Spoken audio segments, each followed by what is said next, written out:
axilas, ¿no es cierto? Actualmente han salido los termómetros digitales para oídos, que se descalibran rápido estos letras, que no son tan buenos. Seguimos con el termómetro de mercurio, que cada 10 años hay que renovar.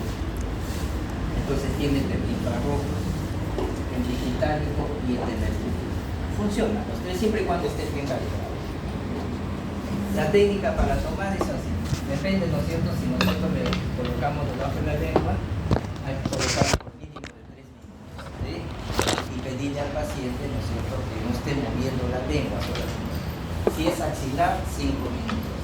Pero si es rectal, ¿no es cierto?, en 1 minuto nada más ya uno puede tenerla. La temperatura más confiable es la rectal. Esta la usamos en niños, porque el niño es bien, el bebito es bien difícil que colabore, porque sostenga 3 minutos o en axila, ¿sí?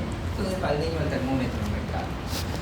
Pero hay que tener en cuenta que hay termómetros para cada calidad. Entonces el termómetro rectal, miren el bulbo redondeado, y el termómetro oral o axilar el bulbo es alargado. Esto nunca introduja al recto, porque esto de acá puede perforar, ¿sí? Puede perforar el recto, también los otros son más serios. Entonces si van a usar termómetro de temperatura rectal, asegúrense de tener un termómetro rectal. Miren la diferencia del bulbo, ¿sí? Este es como una punta, esto puede perforar, ¿no? Entonces, los termómetros son personalizados, ¿no es cierto? El bulbo es el que debe estar en contacto con la zona anatómica y de ahí debe de tomar la medida de la temperatura.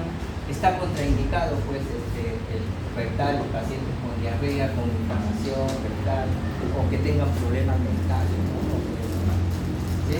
No haber fumado, no haber bebido o tomado agua fría o muy caliente en los últimos 15 minutos, ¿sí? Evitar en los niños, pacientes inconscientes, ¿no es cierto? Le pones el termómetro, de repente se lo tragan o lo rompen y se comen todo el mercurio que está contenido ahí en el termómetro. Muy bien. Alteraciones de la temperatura y qué cosa es fiebre. Hasta ahora no se ponen de acuerdo. Bueno, a nivel de la cavidad oral es fiebre, todo aquel que tiene más de, ¿en dónde está? La central por encima, elevación de la temperatura corporal central por encima de los 37.8 grados. Hiperpirexia por encima de 41 e hipertermia también por encima de los 41, ¿sí?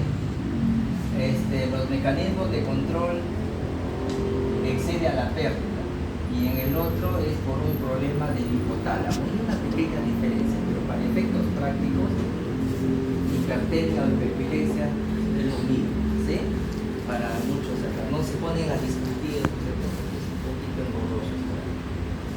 Entonces, cuando está por encima de 41 es peligroso que un paciente esté con fiebre, ya sea las causas golpe de calor, por síndrome neuroléptico maligno, por drogas, por una tormenta tiroidea, por alguna enfermedad. Me interesa la enfermedad.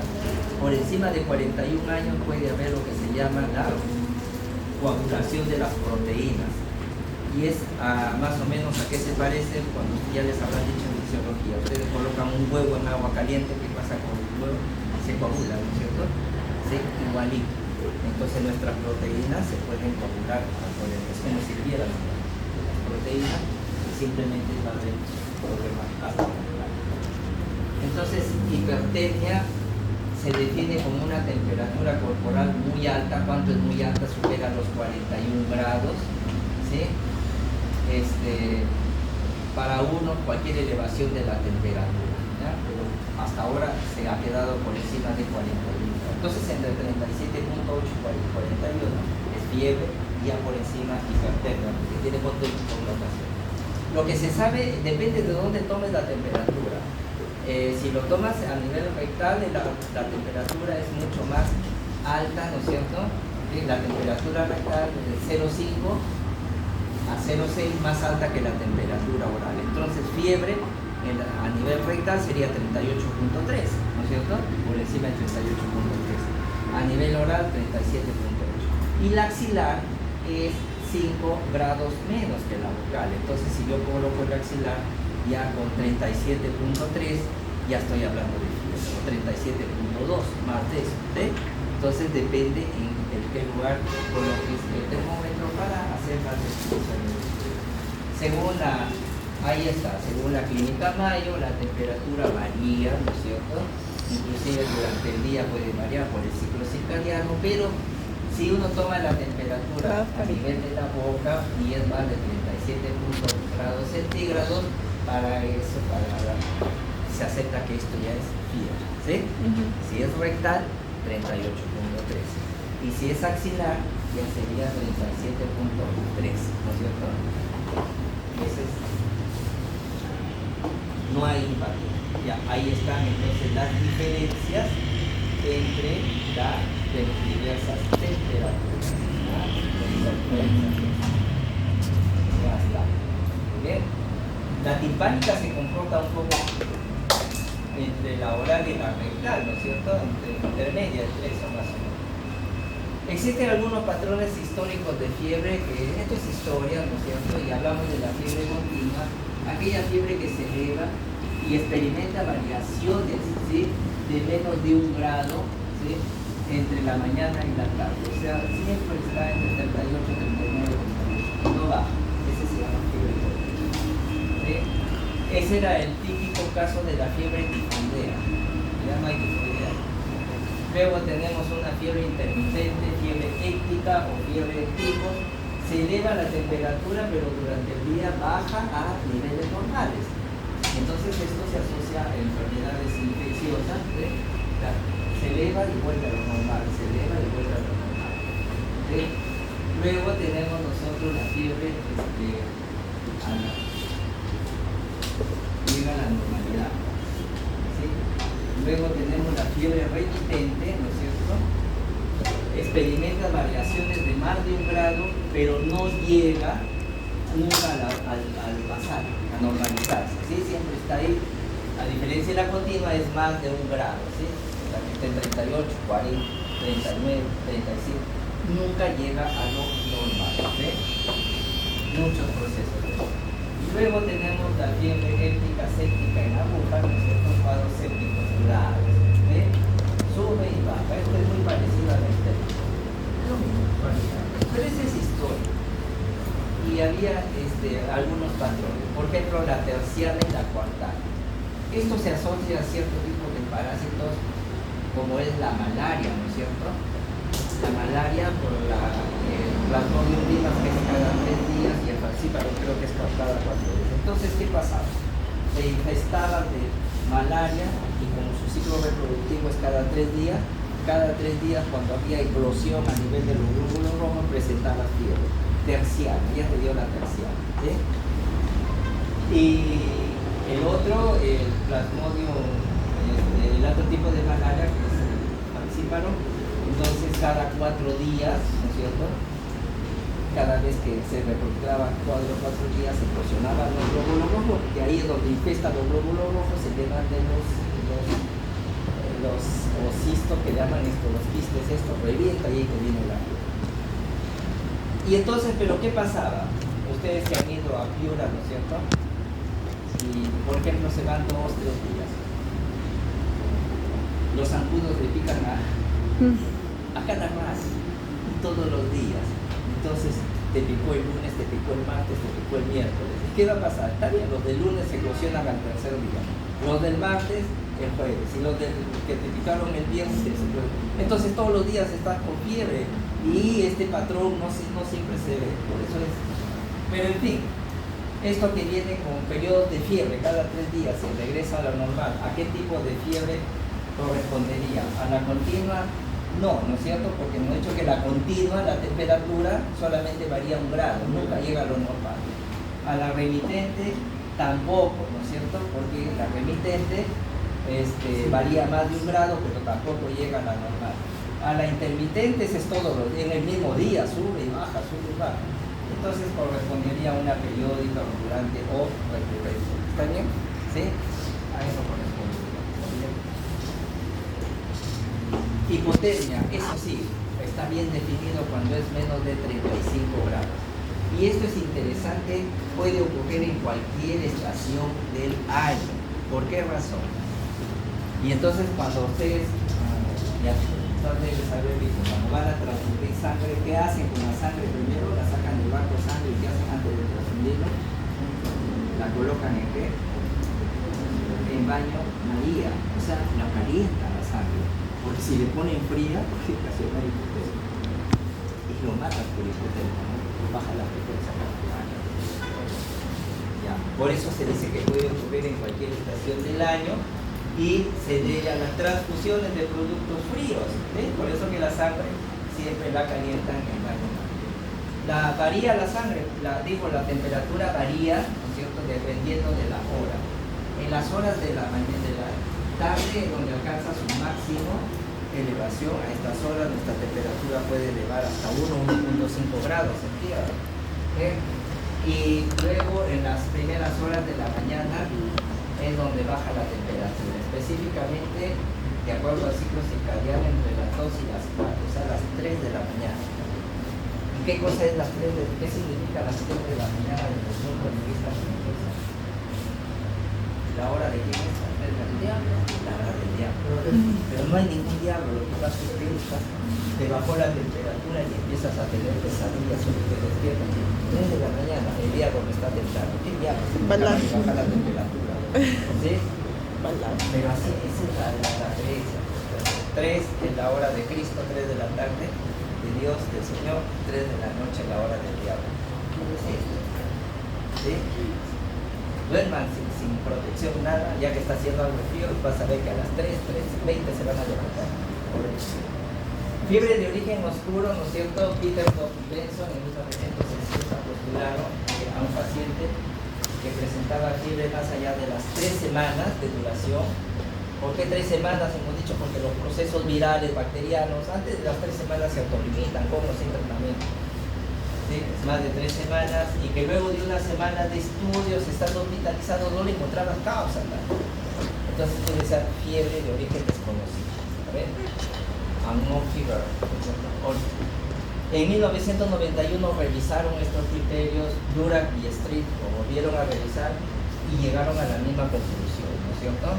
Temperatura mayor de 38.3 en 3 semanas, ¿sí? Pero ya no 7 días, sino en 3 días de ingreso hospitalario. Porque para 1991 ya teníamos, juntamos con cultivos, con ecografías, con tomografías, entonces ya no necesitabas una semana para evaluar a un paciente. En 3 días puedes evaluar integralmente a un paciente desde el punto de vista laboratorial y desde el punto de vista de imágenes. Si no encontrabas nada, decías fiebre de origen. Entonces lo que cambió fue el tiempo de evaluación, nada más, porque había avanzado el conocimiento.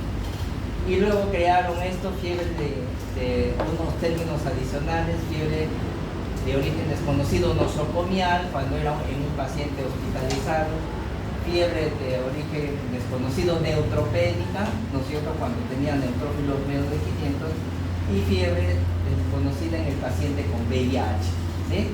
Entonces lo que cambiaban eran las nuevas patologías que habían aparecido que no se conocían en 1960, ¿no es cierto? Entonces, VIH. ¿Quién fue el primer paciente con VIH en el Perú reconocido? Se llamaba, apellidaba Silva.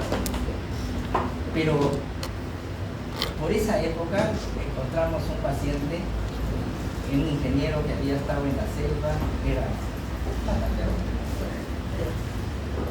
y vino con fiebre, tenía mude oral, ¿sí? Neumonías a repetición y se murió. 2-3 meses después aparece el SIDA como tal, no reporta mundialmente. Y para nosotros que ya había tenido SIDA, sino que no lo reconocimos en ese momento porque no se conocía. Planteamos la posibilidad de una inmunosupresión, hasta ahí nomás llegamos, pero no teníamos. Hipertermia maligna. Miren, esto es un trastorno hereditario autosómico. Sí, acá hay pacientes que reaccionan mal a los anestésicos halogenados y a los relajantes musculares. No se sabe, ¿no es cierto?, hasta que te pongan el anestésico. Por ejemplo, el alotano, el flurano, el isoflurano, el delflurano, el sevoflurano y comprimidos relajantes musculares como la sulcinilcolina. Entonces entra la anestesia y pueden hacer esta reacción, ¿sí? Y a eso se llama hipertermia maligna, fiebre por encima de 41 grados, que es una mala respuesta a los analgésicos. Es genético, no se sabe, a menos que haya en la familia alguien que haya respondido mal a esto, ¿no? Por eso firman el consentimiento informado. El síndrome neuroléptico maligno, ¿no es cierto?, es debido al consumo de antipsicóticos agonistas de la dopamina de acción central. ¿Y cuáles son esos? El haloperidol, que tanto lo usamos para la agitación psicomotriz, ¿no es cierto? Se pone mal en el hospital, el abuelito se descontrola, dale su haloperidol. Pero no miren detrás de esto mucho cuidado porque pueden desarrollar, sí, y a eso se llama el síndrome neuroléptico maligno, ¿sí? Otras drogas como la levodopa, la cocaína, la carbamazepina, menos mal que ya no lo usamos, pueden estar relacionadas. Pero la levodopa, ¿sí? ¿Dónde se utiliza la levodopa? ¿En qué enfermedad? No se olviden, en el Parkinson, la levodopa carbidopa, ¿no es cierto? Es en el Parkinson, lo usamos bastante. Por suerte no hemos visto, ¿sí?, fiebre, síndrome neuroléptico maligno asociado, pero el haloperidol. ¿Y qué cosa es el golpe de calor? Aquí lo que falla son los mecanismos de dispersión del calor, ¿sí? Entonces generalmente se ve, hay exceso de calor por exposición a altas temperaturas, por el medio ambiente o el esfuerzo físico, y a eso se llama golpe de calor. Interesante, en el 2003 se sabía, ¿no es cierto?, pero hubo una ola de calor solamente en Europa, ¿no es cierto?, en Francia, solo en Francia nada más, 3.000 personas murieron por la ola de calor del año 2003. ¿Por qué? Porque no estaban los hospitales preparados, ¿sí? No se pensaba que esto podía afectar a tanta gente, ¿eh? Entonces, le pasó solo en Francia a 3.000. Y es terrible realmente tener un golpe de calor, se te sube la temperatura, hay hipotensión, debilidad, sientes que te vas a desmayar, ¿sí? Si quieres sentir, saber cómo se siente, ahorita todavía pueden ir. Vayan a las lomas de Lúcumo, ¿conocen las lomas de Lúcumo? Vayan acá nomás, está en La Molina, en el parque de la ecológico de La Molina, 3 soles para subir arriba, es bonito arriba, pero para subir hay que entrar a una ordenada, pero a las 10 de la mañana, 10, 11 de la mañana, vayan a esa hora y van a ver el calor, 40 grados afuera, ¿sí? Yo sentía que me iba a desmayar así, aceleré arriba, subí, golpe de calor. Características, el golpe que puede ser el clásico es por la exposición al ambiente y el otro asociado a un intenso ejercicio, ¿no es cierto? Aquí los más vulnerables son los ancianos. Miren, siendo jóvenes, ¿no es cierto?, pueden tener golpe de calor, estos ancianos. Acá es por problemas de aclimatación y algunos medicamentos que evitan, ¿no es cierto?, que te deshidratan y que evitan que disipes el calor. Aquí básicamente el esfuerzo físico extremo, la sudoración, esto generalmente tienen piel seca, solamente no lo pueden disipar el calor. En cambio acá puede haber sudoración excesiva. Esto es gradual y es rápido, asociado a la cantidad de esfuerzo que haga. Temperatura por encima de 40 grados. El tratamiento hay que enfriarlo rápido, acá hay que hidratar a este paciente, ¿sí? Pueden haber falla multiorgánica, interesante, hipercalemia, rhabdomiólisis, se rompen las fibras musculares y pueden, por la rhabdomiólisis, que son pigmentos endógenos, pueden taponear el riñón, pueden depositarse en el riñón y ocasionar falla renal aguda si esto lo asocian encima a la deshidratación. Hablemos de la frecuencia respiratoria, todos conocemos, ¿no es cierto?, son las veces que necesitamos parar. Hay un término que se llama el volumen corriente o volumen Taylor,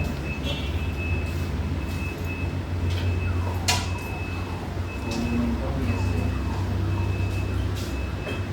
o volumen Taylor, que es más o menos 7 centímetros. Esta es la cantidad de aire que nosotros necesitamos para una respiración normal. Entonces, si tú pesas 70 kilos, 7 por 7, medio litro. pesa 50 kilos, 5 por 5, 350. Entonces, y eso es entonces, para medir la frecuencia, lo que hay que contar, ¿no es cierto?, es las veces que el tórax se eleva, ¿sí?, o deprime, y eso multiplicarlo por 30 si la respiración es regular. Si es irregular, procuren contar los 60 segundos.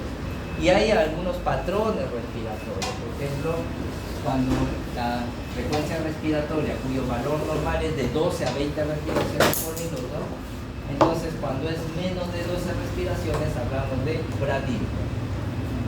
Taquipnia cuando es más de 20 respiraciones, algunos dicen 22, pero es una respiración un tanto superficial.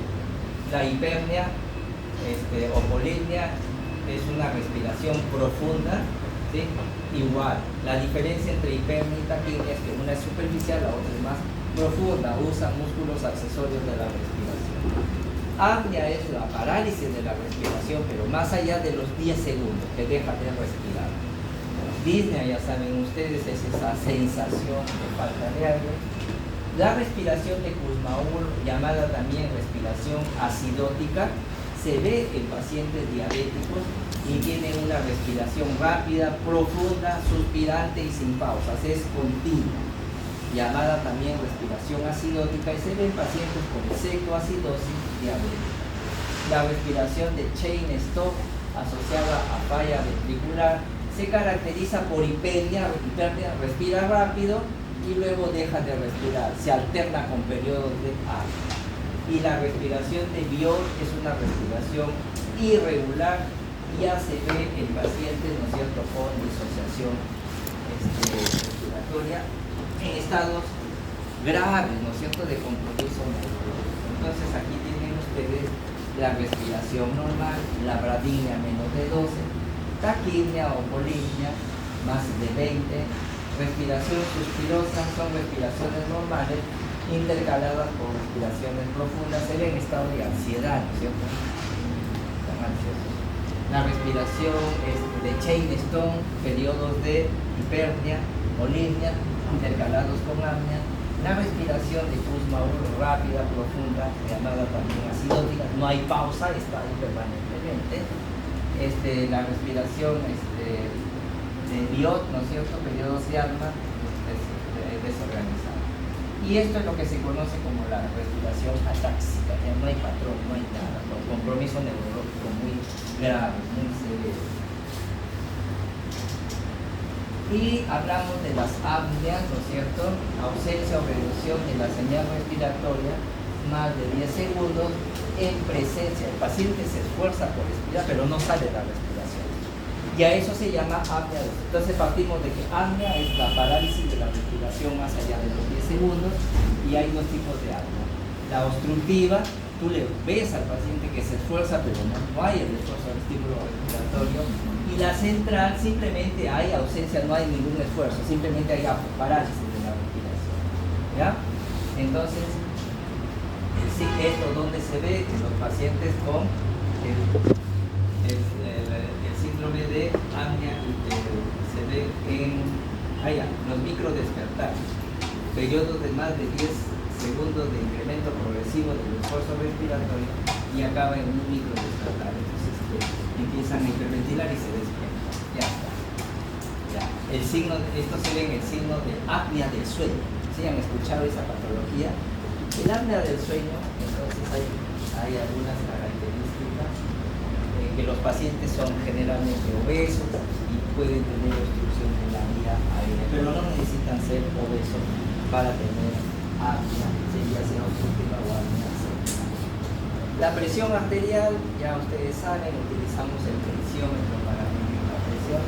Esta es la clasificación de la comunidad, la guía europea, ¿no es cierto?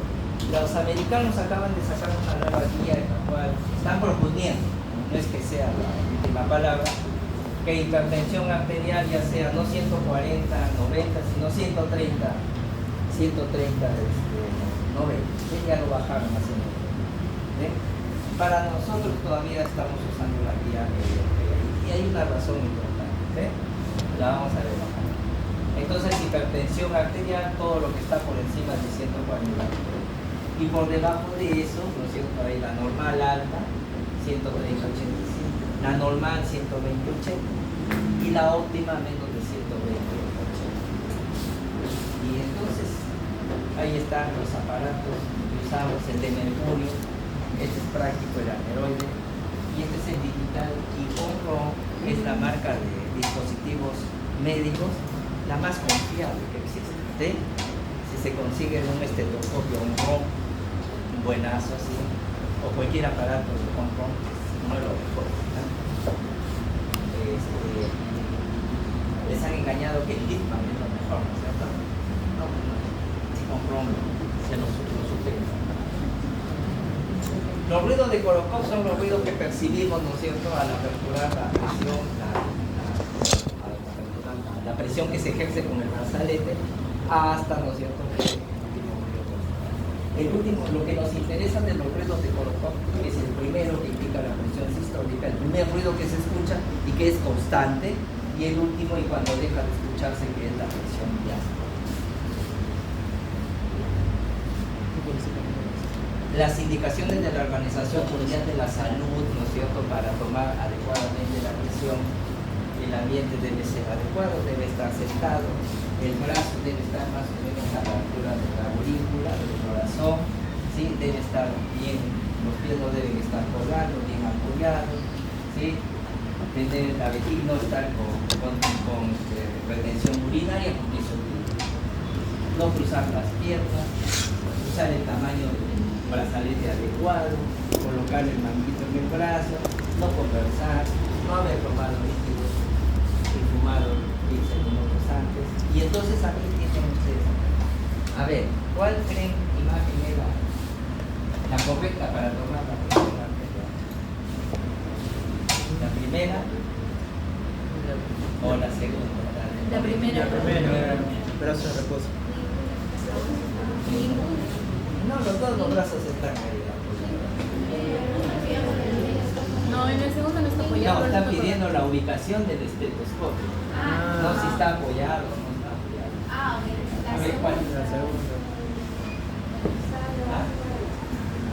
Sí, pues. Eso no, nunca metan el estetoscopio debajo del brazalete. Este es un aparato de alta sensibilidad, colocas ahí y es para escuchar los ruidos, ¿eh? No es para ejercer presión. Puede distorsionar la presión cuando colocan el estetoscopio. Y hay unos tensiómetros que vienen incorporados el estetoscopio todavía con una cuerda, con un tornillo ahí pegado, ¿no es cierto?, para que no se pierda. No, eso no. Esto solo colocan el estetoscopio. ¿Ya? Muy bien. Para registrar, siempre deben de tratar de escuchar, registrar la presión con diferencias de 2 milímetros, 92, 94, 96, y no como antiguamente nos hacían redondear de 5 en 5, hasta de 10. ¿Ya? ¿Por qué la presión se debe de tomar en ambos brazos? ¿Sí? Se acepta que entre un brazo y el otro puede haber una diferencia de hasta 15 milímetros en la presión sistólica. Es decir, yo puedo tener acá 130 y acá 120, eso es normal, ¿sí? Pero cuando es más de 15 milímetros hay que sospechar la posibilidad de coartación de la aorta. ¿Qué quiere decir? Que en un brazo la sangre esté circulando normal y en otro haya una estenosis, estrechez de la aorta, y eso se conoce con el nombre de esta estrechez de coartación de la aorta. La coartación de la aorta puede ser congénita, primaria, pero también puede ser secundaria, y dentro de las enfermedades que originan la coartación de la aorta que ha descrito a la sífilis, ¿sí? La sífilis o Lewis como causa de coartación de la aorta. Entonces, antiguamente por el hospital pasaban las trabajadoras sexuales, o sea, las prostitutas pasaban a la politecnología a pasar su examen, pues, ¿no es cierto?, realizar su examen. Y varias veces, ¿no es cierto?, llamaban a medicina porque el infectólogo revisaba esto y a veces encontraba las presiones medias raras, llamaban y efectivamente y encontraban muchas presiones diferenciadas. Antecedentes, había tenido sífilis y habían quedado con coartación. Les cuento una anécdota. Nosotros una vez se hizo un trabajo de investigación sobre enfermedades vaginales, ¿no? Infecciones genitales en mujeres prostitutas y en mujeres no prostitutas. ¿Saben cuáles fueron los resultados? ¿Quiénes creen que tenían más infecciones? Las no prostitutas. Curiosamente fueron Las no prostitutas. las amas de casa. ¿Por qué razón? Porque no van a cuidarse los genitales. No van. Las otras tienen que pasar obligatoriamente revisión médica, si no, no pueden trabajar. Sí, efectivamente. Entonces lo presentaron en un congreso, lo presentaron de medicina. Mucha madre, las doctoras se pusieron bravas como león. ¿Cómo es posible esa clase de trabajo? Y una se levantó, o sea, tú hacías. Tú estás diciendo que nosotras somos más sucias que las prostitutas. ¿Cómo puede haber esas doctoras con esa mentalidad? ¿Sí? Se ofendieron. Quieren un trabajo de investigación. Y la verdad es eso. Las prostitutas tienen obligatoriamente que pasar control, si no, no trabajan. Así de simple, porque pueden diseminar enfermedades. Las amas de casa no sirven. ¿Cuántas veces se debe tomar la presión arterial para tener una medida confiable? 3 veces. La primera se descarta, porque la primera el paciente siente inconscientemente, pues se asusta y todo. Pero ve que no hace daño, entonces toman las 2 siguientes presiones y ya hacen un promedio de la sistólica y la diastólica y esa es su presión final. ¿Sí? Hablemos de hipertensión primaria, ya hemos dicho 30-50 años para los blanquinosos, 20-60 años para los que viven en San Borja, ¿sabes los negros? Los ambos, pues.